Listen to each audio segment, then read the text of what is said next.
안녕하세요, 박주영입니다.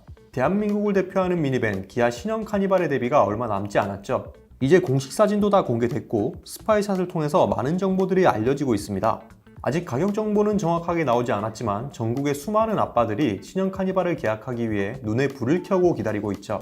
출시 일정이 원래보다는 조금 딜레이가 되어서 7월 28일이나 29일 사전 계약을 실시하고 실제 고객 인도는 8월부터 이뤄질 전망입니다. 사전 계약이 조금 지연된 이유에 대해 기아차는 휴가 기간에 맞물린 김에 품질 테스트를 조금 더 진행했다고 하는데, 요즘 현대기아차 품질 관련 문제들이 연이어 터지고 있기 때문에 기아차도 긴장의 끈을 놓지 않고 막바지 테스트에 열을 올리고 있는 모습인 것 같습니다.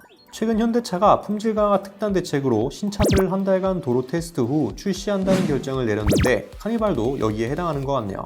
출시와 동시에 워낙 많이 판매될 차량이기 때문에 별다른 문제가 없길 바라는 마음이고요.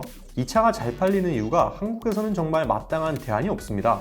아이가 3명 이상 있는 집은 패밀리카를 고를 때 최소 팰리세이드급 정도 되는 대형 SUV가 필요한데, SUV보다 공간 활용성이 더 좋고 차고가 낮아서 패밀리카 성향에는 카니발이 좀 더 적합하죠. 거기에 슬라이딩 도어도 있으니 카니발을 완벽하게 대체할 만한 차는 사실 국내에선 없다고 봐도 무방합니다. 거기에 패밀리카로만 많이 판매되는 게 아니라 사업자들에겐 세제 혜택이 있기 때문에 또 인기가 많거든요. 카니발 9인승 차량을 사업용으로 취득하면 부가가치세 매입세액 공제가 가능하기 때문에 이래저래 잘 팔릴 수밖에 없는 그런 차량입니다. 국내에서는 마땅한 대안도 없어서 카니발이 독주하는 체제인데, 사실 해외 시장에서는 전혀 힘을 쓰지 못하고 있거든요. 미니밴의 본고장이라고 할 수 있는 미국 판매량을 살펴보면 수출명 세도나죠. 작년 15,931대를 판매해서 사실상 꼴찌를 기록하는 불명예 타이틀을 얻었죠. 카니발의 바로 위 시에나 판매량 격차는 거의 6배에 달했기 때문에 사실상 이 정도면 카니발은 북미 시장에서 완전히 도태되었다고 해도 과언이 아닙니다. 연도가 달라진다고 해서 상황이 좀 나았을까요? 그런 것도 아닙니다. 3년치 판매 데이터를 살펴보아도 카니발은 북미 시장에서 전혀 힘을 쓰지 못하고 있다는 게 확인되죠. 왜 그런지는 많은 분들께서도 알고 계실 것 같은데, 카니발이 라이벌들 대비 상품성이나 기본기가 많이 부족하기 때문입니다. 해외에서의 경쟁은 제쳐놓고 국내에서만 보더라도 기존 카니발의 문제점들이 소비자분들을 통해서 많이 지적되어 왔었죠. 대표적인 문제점 몇 가지를 꼽아보자면요. 첫 번째는 차체 강성이 매우 약하다는 겁니다. 이는 국내 소비자들에게서 특히 더 자주 거론되는 문제인데, 카니발은 2톤이 넘는 무게 대비 차체 강성이 너무 약하다는 이야기가 계속해서 나왔었죠. 무게가 무거운 만큼 그를 받쳐줄 탄탄한 차체가 필요함에도 불구하고 이를 극복해내지 못했던 겁니다. 그래서 곧 등장할 신형 카니발은 3세대 플랫폼을 활용해서 기존 모델 대비 차체 강성과 비틀림 강성을 대폭 개선했다고 전해졌는데요. 어느 정도의 발전을 이뤄냈을지 기대가 됩니다. 두 번째 문제는 탑승객들에게 가장 중요한 승차감이 떨어진다는 거였죠. 카니발 하면 가장 먼저 떠오르는 게 멀미나는 승차감일 정도로 많은 소비자들에게 불만이 제기되어 왔습니다. 일부 카니발 차주분들은 너무 물렁한 승차감을 개선하기 위해 서스펜션을 사제로 교체하는 경우도 꽤 많았죠. 승차감뿐만 아니라 주행 기본기 자체도 수입 미니밴들과 비교해보면 격차가 매우 크게 벌어집니다. 디젤 엔진은 출력이 부족하다는 지적이 끊이질 않았고요. 3.3 가솔린 엔진은 8당 자동 변속기와의 궁합이 좋지 못한 것으로 잘 알려져 있죠. 특히 브레이크는 2톤이 넘는 무게를 제대로 감당하지 못해서 감각이 둔한 일반인이 운전하더라도 브레이크가 밀리는 것을 쉽게 느낄 수 있는 수준이었거든요. 이런 부분들은 좀 확실하게 개선을 해야 합니다. 그리고 또 마지막은 남다른 특별함이 없었다. 이게 가장 큰 페인이었죠. 국내에서야 세제 혜택이나 버스 전용 차로 이용 같은 것을 장점으로 어필할 수 있겠지만, 이게 해외에 나가면 전혀 상관없는 이야기가 돼버리거든요. 카니발은 시트 배열이나 공간 활용성, 기능 측면에서도 다른 라이벌 미니밴들을 앞서 나갈 특징이 전혀 없었습니다.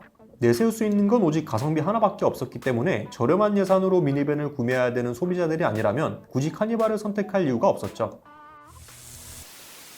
기존 카니발이 이렇게 문제가 많다는 걸 기아차도 당연히 알고 있었기 때문에 현대차 그룹 정의선 부회장은 신형 카니발로 오디세이를 잡아라, 이런 특명을 내렸다고 전해져서 더 기대감이 커졌죠. 이건 대놓고 북미 시장을 겨냥한 발언이었는데요. 소비자들의 반응은 크게 두 가지로 엇갈렸습니다. 이미 앞서가는 수입산 미니밴들을 카니발이 따라가기에는 역부족일 것이다 라면서도 내심 국산차가 그들을 앞설 정도로 뛰어난 상품성을 갖춰주길 바라는 기대감도 동시에 표출했는데요. 그래서 작년부터 신형 카니발엔 기존 모델에 없던 여러가지 첨단 사양들이 대거 탑재될 것이라는 소식이 전해졌고, 소비자분들 입장에선 당연히 신형 카니발을 기대할 수밖에 없었을 것 같습니다. 후발주자가 시장의 터줏대감을 밀어내려면 그만큼 파격적인 무언가가 있어야 하는데, 카니발이 그 역할을 잘 해낼 수 있을지 기대했던 거죠. 그런데 출시를 앞둔 현 시점의 정보들을 취합해보면 기대가 너무 컸던 탓인지 실망스러운 부분들이 많아서 해외 시장에서의 경쟁력은 여전히 걱정이 되는 상황입니다. 현재까지 공개된 정보들을 취합해보면 다른 미니밴들에선 기본적으로 누릴 수 있는 사양들도 카니발엔 빠져서 출시가 되거든요. 대표적인 몇 가지를 살펴보면요. 첫 번째는 하이브리드 파워트레인입니다. 당연히 카니발에도 하이브리드가 추가될 것이라고 많은 분들께서 기대하셨으나 결국 양산형 모델엔 디젤과 가솔린 엔진만 존재하는 것으로 확인되었죠. 북미 시장 라이벌 미니밴들은 대부분 하이브리드 파워트레인을 갖추고 있기 때문에 카니발 역시 시대의 흐름에 따라갈 필요가 있습니다. 토요타 시에나는 최근 풀체인지 모델을 공개하면서 진보한 하이브리드 파워트레인을 적용하고 전기 모터를 이용한 사륜구동 시스템도 탑재해서 남들보다 한 발 앞서가는 모습을 보여줬죠. 크라이슬러 퍼시피카 역시 하이브리드를 제공하며 곧 모델 체인지를 맞이하는 혼다 오디세이 역시 하이브리드 파워트레인을 선보일 전망입니다. 이러면은 카니발이 또 한 수 접고 들어가야 되는 거죠. 현대자동차 그룹이 개발한 최신형 1.6L 가솔린 하이브리드 파워트레인이 소렌토에 적용됐을 때도 친환경차 인증을 받지 못했었기 때문에 이보다 더 무거운 카니발엔 적용할 수가 없었던 거라는 이야기도 있더라고요. 아무튼 하이브리드의 부재는 여러모로 아쉬운 부분이 아닐 수 없습니다. 하이브리드와 함께 사륜구동의 부재도 아쉬운 부분입니다. 카니발의 사륜구동이 굳이 왜 필요하냐 라고 하시는 분들도 계시던데 이미 라이벌 미니밴들에서는 사륜구동이 흔하게 볼 수 있는 사양이거든요. 카니발의 경쟁력을 키우려면 적어도 라이벌 미니밴들에 탑재되는 사양 정도는 기본으로 탑재를 해야 되지 않을까요? 이게 있는데 선택을 안 하는 거랑 아예 선택지로 존재조차 하지 않는 거는 큰 차이가 있거든요. 신형 카니발엔 하체 구조상 사륜구동 자동차에 들어가는 드라이브 샤프트를 추가할 공간이 없어서 사실상 사륜구동 추가는 불가능한 것으로 알려졌는데요. 이에 대한 진실 여부는 차가 출시되고 나서 하체를 한번 살펴보면 되겠습니다. 일각에선 사륜구동을 만들어 놓고 페이스리프트나 북미 시장에만 출시하려 하는 거다 이런 이야기도 있던데 이건 좀 더 지켜봐야 할 것 같네요. 과거 카니발 MDPS 사건을 생각하면 좀 일리가 있는 말인 것 같기도 하고요. MDPS 사건이 뭐냐면 국내에 판매하는 카니발엔 유압식 스티어링 휠을 넣어주고 미국 시장에 판매하는 카니발은 상위 등급의 전자식 스티어링 MDPS를 넣어준 거였습니다. 기아차는 카니발이 출시될 당시 MDPS를 넣지 않은 이유를 카니발이 무게가 많이 나가서 MDPS를 적용하는 데 한계가 있었다라고 밝혔거든요. 그런데 미국에서는 이런 한계를 초월할 수 있는 특별한 능력이 생기는 건지 세도나의 상위 등급에는 칼럼 타입도 아닌 렉 타입 RMDPS가 적용되어 논란이 됐던 겁니다. 이렇게 홈페이지만 보더라도 바로 확인할 수 있는 뻔한 거짓말을 했었으니 국내엔 하체 구조상 사륜 적용이 안 된다고 하고 해외에만 판매할 가능성이 있기도 하겠네요. 마지막은 라이벌 미니밴들을 앞서갈 만한 카니발만의 비장의 무기가 보이지 않는다는 겁니다.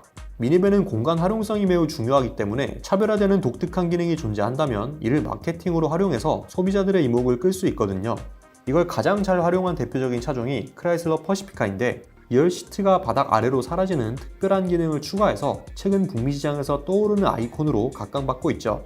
혼다가 이에 앞서 시트를 아예 탈거할 수 있는 캡틴 시트를 선보였으나 이는 시트를 탈거 후 보관할 별도의 장소가 있어야 하는 반면 퍼시피카는 그대로 차의 바닥에 수납할 수 있는 구조이기 때문에 편리성 측면에서 상대가 되진 않았습니다. 카니발도 이렇게 가성비가 아닌 상품성으로 라이벌들을 압도할 수 있을 만한 사양 하나 정도는 좀 추가되어야 하지 않을까 싶네요. 지금까지 공개된 신형 카니발의 정보를 취합해보면 플랫폼이 바뀌어서 경량화와 함께 주행 질감을 개선했고 기존보다 크기가 좀 커져서 실내 거주성도 개선되었고 여러가지 옵션들이 추가되는 정도가 변경사항인데요. 사실 이 정도는 풀체인지라면 당연히 이루어져야 되는 변화들이죠.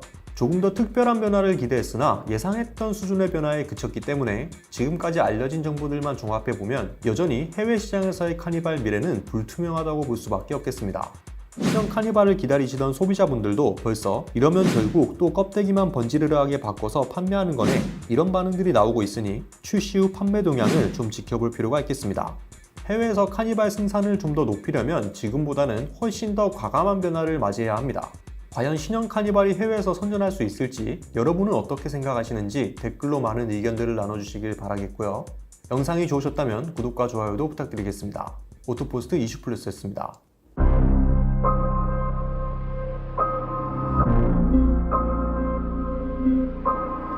달리다가 시동이 꺼지는가 하면 차에 물이 차는 문제가 보이거든.